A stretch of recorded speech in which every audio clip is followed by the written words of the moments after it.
coming home, I'm coming home. Tell the world I'm coming. Эй, я не виноват. Арестуй того, кто сидел за клавиатурой. Приветствую всех, с вами Хулдым, и мы продолжаем проходить игру Вальгалла.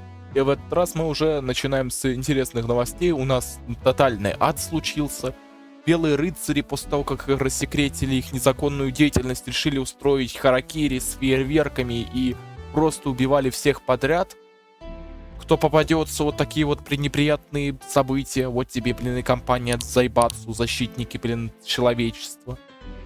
Так что мы остались вместе с боссом в баре одни. И сейчас вот уже целый 6-й день. Ну, посмотрим, что будет дальше. Скорее всего, мы будем начинать работать, даже не уходя с нашего рабочего места домой. Интересно, кстати, что сейчас с Лункой творится, с Корчикой, а то ее жалко как-то. Ну да ладно. Посмотрим, как будет дальше. Надеюсь, все будет хорошо. И еще... Товарищи, перед тем, как начнем, не ленитесь и жмякайте на кнопочку подписаться, на колокольчик. Так вы новых видео знаете, пополните нашу маленькую, но крепкую семью. А то нас всего подписанных на канале 50%, а все остальные не подписаны. Это как-то как-то не очень. Так что не ленитесь, вы так мне и меня простимулируете продолжать и пытаться именно все-таки соответствовать тому графику, который у нас впервые выложился, что я начал в таком вот отрыве делать видеоролики почаще. Ну и нас станет больше, и вам будет легче. Ну а так, погнали вперед. Проснись и пой. Доброе утро. 11 часов уже. По выходным это для меня раннее утро, как и в любой другой день. Как там обстановка в городе? Все еще шумно, но вооруженные силы хотя бы попытались остановить разбушевавшихся рыцарей. Это как же? Президент Зайбатсу взывает ко всем и говорит, что долг каждого из нас остановить кровавую поступь предателей.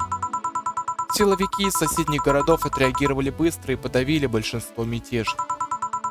А еще в новостях говорили, что некоторые белые рыцари просто застывали на месте, будто их что-то парализовало. Так ты говоришь, словно Всевышний решил вдруг взять и вернуть все на свои места? Что ж, мне достаточно уже того, что стрельба возле банка прекратилась. Конечно, там еще немало этих уродов, так что выходить на улицу не совсем безопасно. Но ночью дела были совсем плохи. Подожди, получается, белые рыцари, анархисты, это и есть белые рыцари? Интересная ситуация. А еще, судя по всему, некоторые особо блаженные граждане объединились в отряды и линчуют всех белых рыцарей на своем пути. Так что проблема не только в рыцарях. Сейчас все на взводе. Интересно, все ли в порядке с Сэй? Есть ли у нас основания переживать за Джилла? Не, этот парень умеет за себя постоять. Уверена, что он сейчас не делал он в порядке. Что бы он ни делал, он в порядке. Не побоюсь предположить, что он даже в большей безопасности, чем мы сейчас. Очень на это надеюсь. Будем открываться сегодня. Не, слишком уж напряженная обстановка снаружи. Устроим выходной. Ну, хорошо. Может, мне проводить тебя до дома? В общем-то, да, с радостью. Прекрасно. Сейчас закрою тут все, и мы пойдем. По дороге возьмем чего-нибудь перекусить. Хорошая идея. И пришли, наконец. Дом, милый дом, спасибо большое.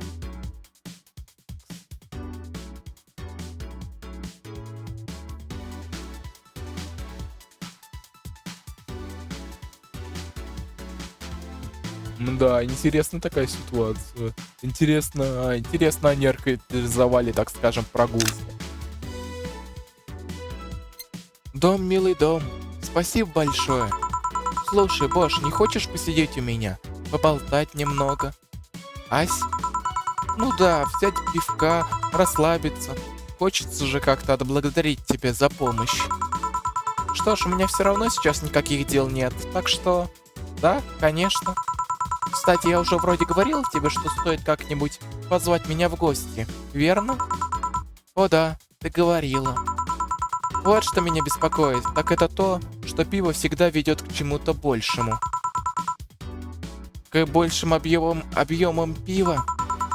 Я хотел сказать, что кто-то из нас в итоге проломит стол испанских комментаторов. Но думаю, здесь нам это не грозит. Заходи тогда. Прошу прощения. Хочешь? Прости, не курю. Ты сама кури. Сама кури, если хочешь. Не волнуйся обо мне. Благодарю. Как тебе такая прохладная погодка? Холодновато время от времени, но ничего такого, от чего не спасли бы кататься или обогреватель. А да, ты ведь плохо переносишь холод, верно, босс? Верно. А ты еще и куртку с собой не захватила. Ага, даже не подумала взять ее вчера по дороге на работу. Было не так холодно, я не думала, что придется ночевать в баре. Может, тебе как-нибудь свитер дать? Какой-нибудь свитер дать? Не беспокойся за меня.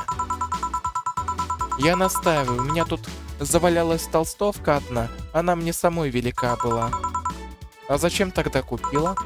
Она была но она была очень дешевая. Ага. Подожди-ка, где ты ее взяла? Не помню, давно уже было. Вроде на барахолке какой-то. А что? Да ничего. Когда-то давно у меня похожая была. И что с ней случилось?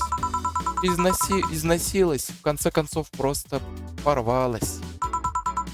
Понятно. Можешь оставить ее себе, если хочешь. Я все равно ее уже никогда не надену. Посмотрим. Кстати, мне тут стало интересно, а сколько тебе лет, босс? Мне всегда 17. Справедливо. И каков нынче хвостик сверх 17? Таков, что если ты о нем узнаешь, то мне придется отрезать тебе язык. Ну вот. Подожди, я пойду переоденусь во что-нибудь посвободнее. Да, конечно, не спеши. О, Лунка, ой. Кому-то сейчас будет плохо, она не любит гостей. Джилл, тут какой-то черный комок шерсти уставился на меня своими голубыми глазками. Что? А, это Лунка. Она просто насторожилась, увидев незнакомца. Кошка, она на то и кошка. Она скоро привыкнет. Дай ей немного времени. Она какая-то необычная. У нее у черной кошки голубые глаза. У них же обычно зеленые. Ага, странно, правда? Когда она была совсем маленькой, я думала, что ее глаза со временем изменят цвет. Но нет. А у тебя есть домашние любимцы? В родительском доме у нас был медведь. Что? Старина Боско отгонял воров лучше любой собаки. Действительно. А такую фотографию не каждый день увидишь.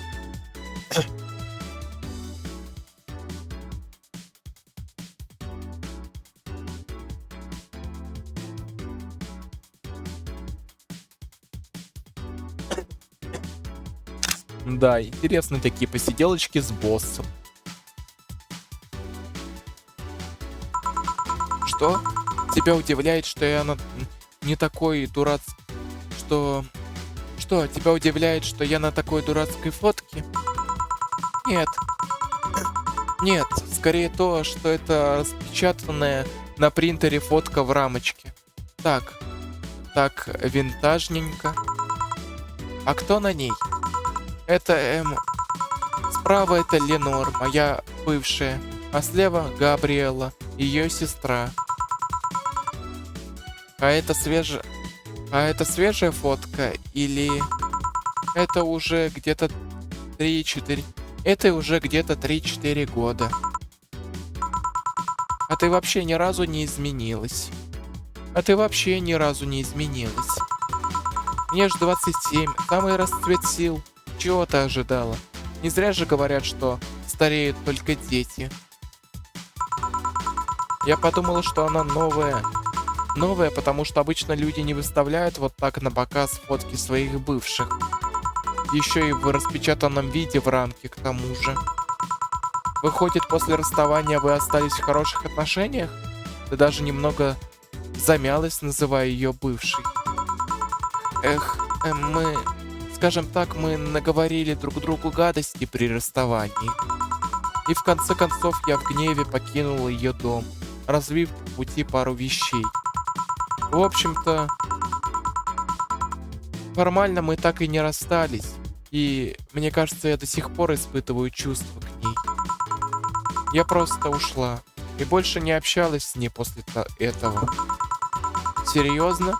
Да я ни за что не поверю, что ты на такое способна. Ты же такой счастливый выглядишь с ней на этой фотке. Так почему же ты тогда держишь здесь эту фотографию? Я просто не могу выкинуть из головы слова Али. Про нехватку тепла, тела любимого человека. Лежать на ком-то, как на подушке, чувствовать его запах. Положить голову на ее грудь, слушая, как она дышит, гладя ее волосы. Гладя твои волосы. Засыпать, зная, что он рядом, следит за тобой, защищает тебя.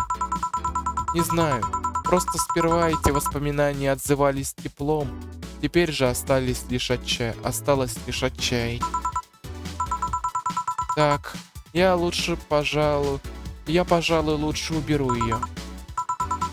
Я хотела извиниться, но чувствую, что теперь уже поздно. Каждый раз, когда я выхожу на улицу, меня преследует страх встретить ее по дороге. Я даже не знаю, смогу ли я посмотреть ей в глаза, не говоря уже о разговоре с ней. Честно говоря, это как-то странновато. Если уж ты ее так любила, то... Ну, как говорится, если это даже не расставание, вы официально об этом даже не думали, то получается, ты можешь легко восстановить отношения, ну серьезно. Да, может быть, ты натворила фигни, но, как говорится, любимый человек поймет, простит. Ну или ты, так скажем, загладь вину как-нибудь. Странновато, конечно, ну да ладно. Это был бы кошмар. Никогда не поздно попросить прощения, Джилл. Может быть. А что там на столе? Похоже на конв... Ничего, абсолютно ничего, просто отдай мне его. Верт. Ладно. Не беспокойся, ничего не видела. В общем, давай уже по пиву. Вперед. Ничего себе у тебя тут пиво.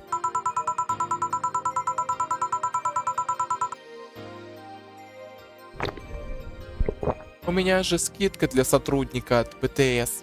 И еще накопительная карта, действующая на все их спиртное. И по ней пиво выходит дешевле воды. А оно чем-нибудь отличается от того, что у нас в баре? Напитки в баре вкуснее, насыщеннее и крепче, чем в магазинной. И к тому же барное пиво больше подходит на индийский светлый эль, а баночное на пильзнер. А проще можно? Баночное светлее, мягче, проще.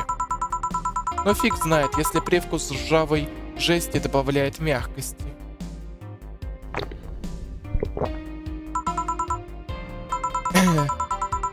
А оно сделано из вот этого как там называют? У нас жидкостная основа в баре. Жидкостная основа в баре. Лидогенола. Тихом внутриоген или ЛДН. Он был в свое время снабженческим ресурсом, да? Это была экспериментальная жидкость, которую создавали в качестве заменителя воды после аварии на «Поцелуи девы». Загрязнение оказалось временным, так что ЛДН так и не был пущен в массовое производство.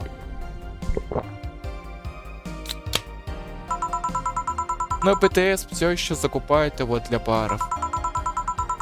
А вот это пиво тоже сделано из него. Посмотрим. Да, вот, в самом конце ЛДН и кукурузный крахмал. Кукурузный крахмал? Он служит стабилизатором. Если я правильно помню, используется в основном для пойла в банк.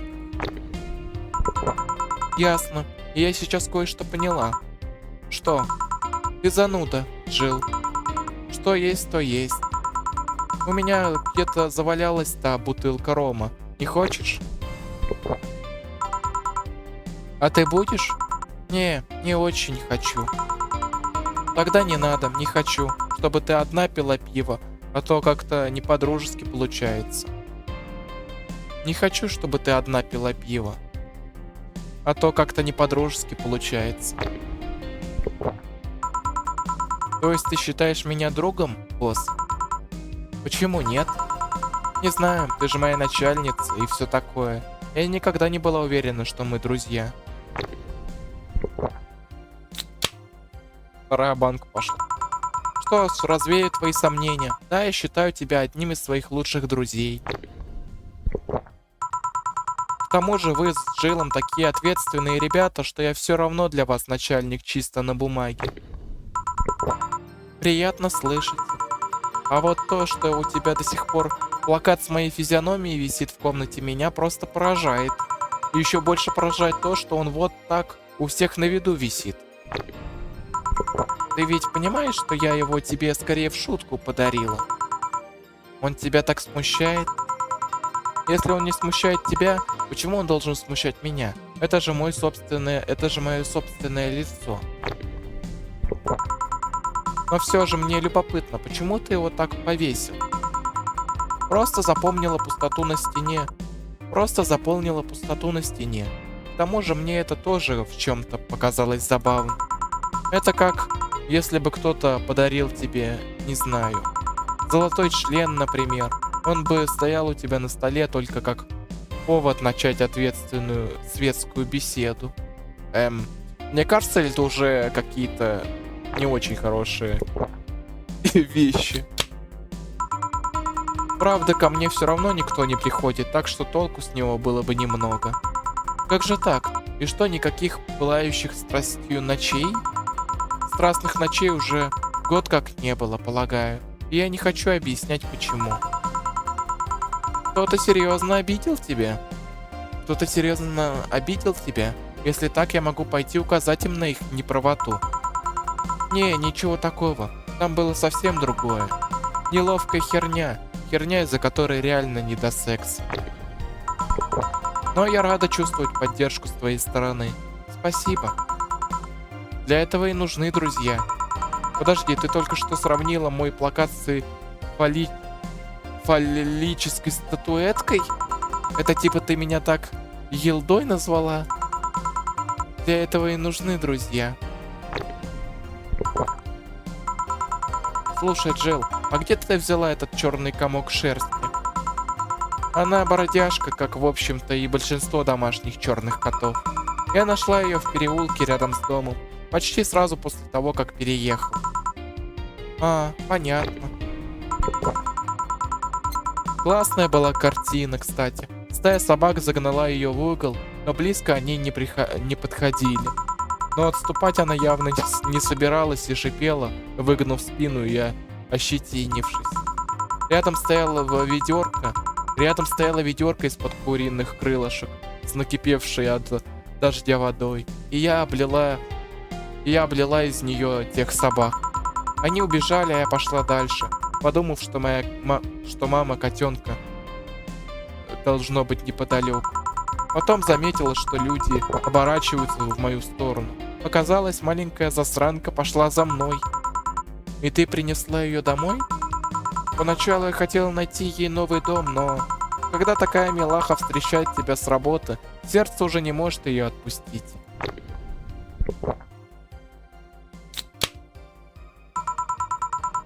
Детка, значит, это судьба.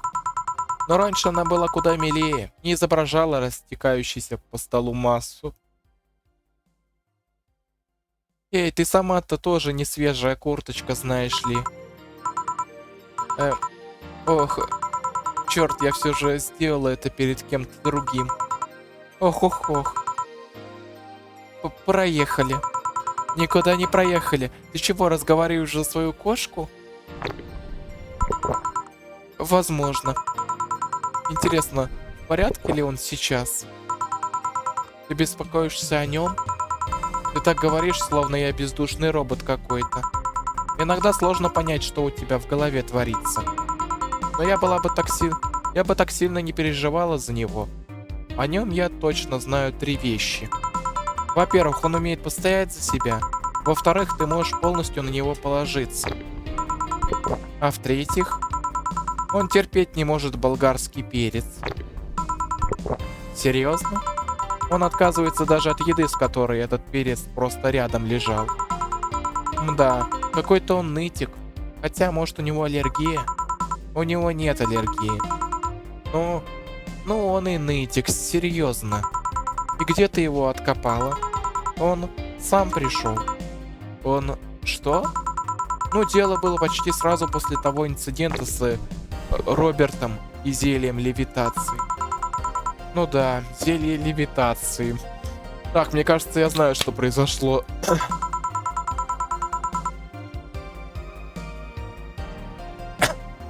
День был долгий, и вот внезапно в бар заходит он. Я предложил ему выпить, он сказал, что у него нет с собой денег. Я не смогла оставить его одного, так что просто поставил ему пару коктейлей бесплатно. И после них он разрыдался. В смысле? Я не знаю, что он наделал, но он сильно, очень сильно об этом сожалел. Он хотел получить второй шанс и все такое. Я сказала ему, что если он умоет сопельки, я найду ему работу. И черт возьми, на следующий день он пришел совсем другим человеком. Неплохой поворот. Я пыталась раскопать что-нибудь о его прошлом, но все без толку. Так что я решила просто забить и посмотреть на него, на его текущие поступки, на то, как он будет работать. И если не считать его редких внезапных исчезновений, его преданность делу не оставляет сомнений. Я же отплачиваю ему тем, что прикрываю его зад время от времени. Иногда буквально. В этой истории меня поражает лишь то, как легко ты его взяла на работу. Я могу позаботиться о себе и всегда приглядываю за ним. И потом, после всех тех дел с Робертом, я не могу так просто проигнорировать кого-то столь отчаявшегося. Действительно. Я, кстати, и сама заметно оживила бар. Это как же? Как минимум постоянными клиентами. Например, та сисястая блондинка-хакер. Не могу вспомнить ее имя только. Альма? Хотел сказать Армитаж. Что ж, горяченькая девушка.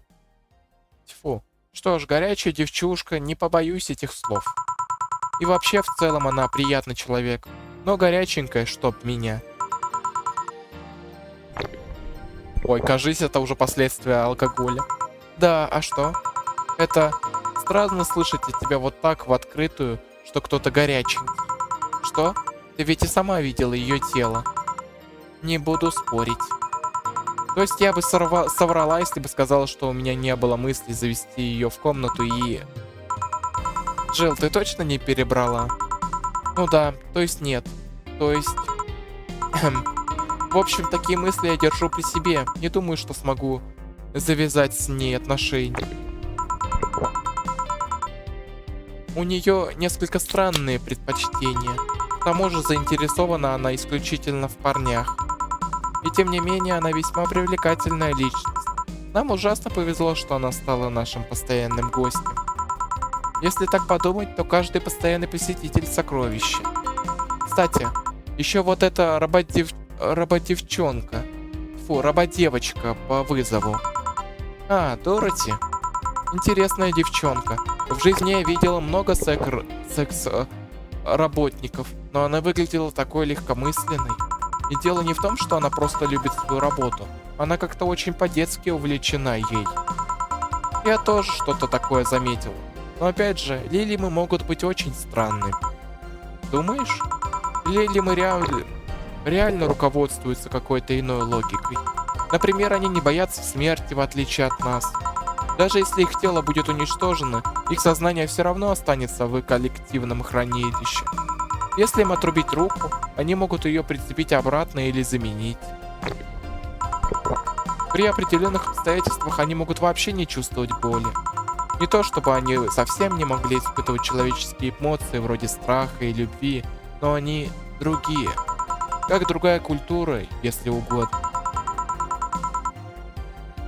Такой расклад мне в голову не приходил. К тому же Дороти DF-72 — это тип модели, заточенная на социальные взаимоотношения. При выполнении своей главной задачи Лилим получает стимулы прямо от собственного тела. Так что, полагаю, она получала кайф каждый раз, когда находится в значимых или сложных социальных ситуациях. Интересно. Правда, само их название Лилим довольно странное. Почему? Я бы поняла, если бы их называли роботами или куклами, но Лилим как-то не вяжется с образом машин.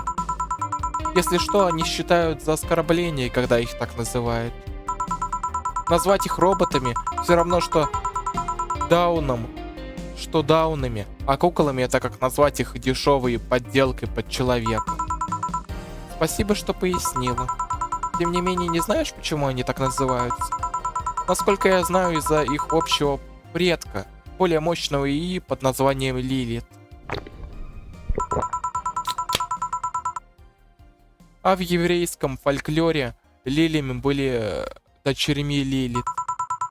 О, прикольно. Кстати, о именах. Почему тебе не нравится, когда тебя зовут полным именем? Не понимаю, о чем ты. Не прикидывайся дурочкой. Однажды я назвала тебя Джулианной, после чего ты едва не испепелила меня взглядом. Да, вот как сейчас. Это не страшная тайна, но все же довольно глупая тема, и стрёмно ее вот так рассказывать. А ты расскажи, я не привередливая. Ну, ты когда-нибудь смотрела мультик «Джулианна. Воин красоты»? Не все серии, но моя младшая сестра почти не пропускала повторы. В начальной школе я безумно фанатела с этого сериала. Чего у меня только не было: куклы, костюмы, коробки для завтрака. Даже смотря на то, что сериал этот поносили вообще везде. Я видела пару эпизодов, они были вполне себе ничего. Ничего себе ничего. Там же была про модель, которая превращается в волшебного рыцаря в сияющих доспехах. Она борется с демонами, рожденными из алчности и тщеславия. Как же авторам сериала удалось показать ненависть Джулс в своей работе так, как та привлекала врагов?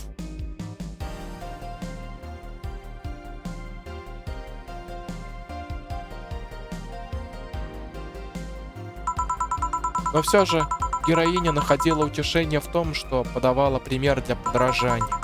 Да, она ведь даже не была ребенком, черт возьми. Джулиана была взрослой и молодела лишь на время перевоплощения. Я бы сказала, что это был очень амбициозный проект, даже по нынешним меркам. Одно лишь то, что героиня буквально боролась не с навязанными представлениями о стандартах красоты, уже внушает. Да это охренеть какой был вызов обществу. Ого, как тебя взбудоражило. В том и проблема, в детстве я была одержима Джулианной. Я пела песни, одевалась как она, я даже могла наизусть рассказать сценарий отдельных серий. Что-то мне подсказывает, что ты и сейчас можешь. Не будем отклоняться от темы. И все было прекрасно, пока я училась в начальной школе. Но вот я перешла в среднюю школу. И какая неожиданность. В 20 лет дети превращаются в конченых паскуд. Они как только не изгалялись, дразня меня за то, какой я была тогда. Но я не держу зла на Джулию. Во всем виноваты эти странные подростки. Вот тебя понесло. В таком возрасте девчонки обычно переживают из-за своих бедер, да? Но вот, а меня бесили идиоты, дразнящие меня распеванием мелодии из заставки сериала. В общем, теперь всегда, когда меня зовут Джулианна или Джулс, я раздражаюсь.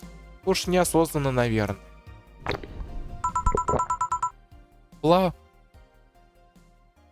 Павлов бы мной гордился.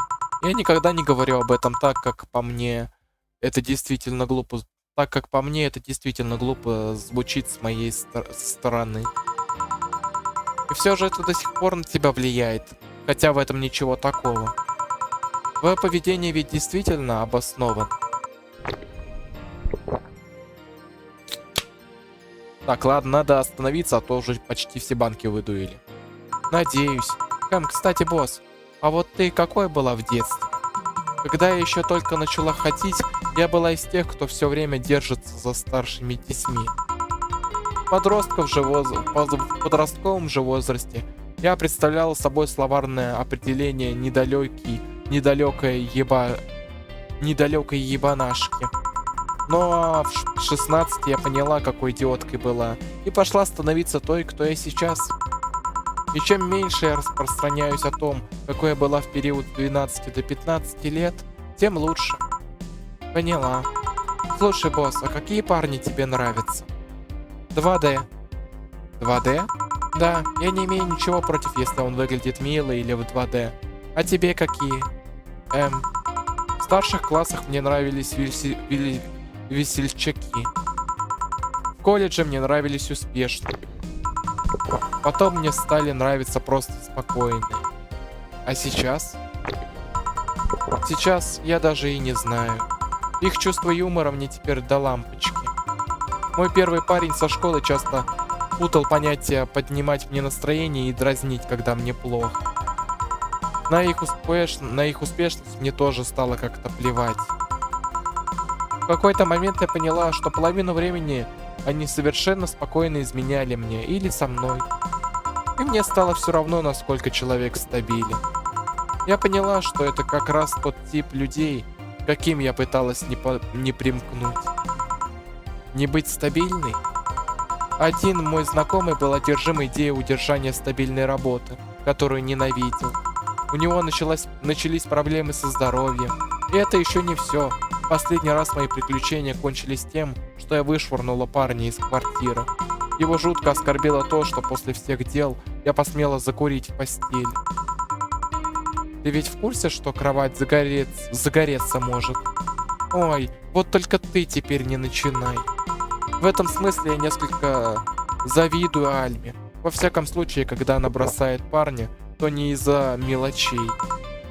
Эх. Все в порядке? Да, просто все сводится к тому, что я в последнее время не могу выкинуть из головы мысли о Ленор. У нее было все, что я тут перечислила. Она меня веселила, крепко держалась на хорошей должности, а еще была умной и заботливой. И, черт, да почему я вообще не могу все это выбросить из головы? Это сводит меня с ума. Может, мне следует пойти и извиниться? Может, тогда мне станет легче. Может, перестану париться обо всем этом. Мне даже все равно, вернусь ли я к ней или нет, но... Ага. Эй, Джилл, ты когда-нибудь думала купить у Лунки одежду? Одежку. Так, 3-я банка. Ну, скорее всего, мы скоро вырубимся. Ладно. Продолжим уже в следующей серии. Узнаем уже, что будет дальше в следующей серии. Все-таки купит ли Джилл какую-нибудь одежку для Лунки? Надеюсь, купит. Я очень буду рад увидеть ее, не знаю, в каком-нибудь костюмчике. Будет довольно мило. Ну и узнаем, все-таки доведет она мысли о том, что попросить у своей девушки прощения. Узнаем все-таки. В следующей уже серии. Что-то быстро время пролетело, я даже не заметил. Ой. Короче говоря, тут такая вот ирония, кстати. Получается, что даже не Альма бросала людей из-за мелочей. Она чаще всего это делала, ну, как сказать, по более веским причинам. Побыв с человеком, она изучала его и потом откидывала, либо оставляла при себе на время. А вот расставание что-то сжил какие-то реально странноватые, то она из одного скандала буквально оборвала связь с тем, кого любила. И из-за обычной сигареты также выкинула человека. Хотя, получается, он даже ей не изменил. Или вы изменил? Ну да ладно. Опустим все эти вопросы. Надеюсь, вам понравилось. Ставьте лайки или дизлайки, пишите комментарии, обсуждайте игру, предлагайте игры. Буду рад с вами поболтать. Заглядывайте в описание, там будет ссылочка на мой Discord сервер. И не забывайте жать на кнопочку подписаться на колокольчик. И с вами я, конечно же, не прощаюсь. Скоро увидимся, товарищи.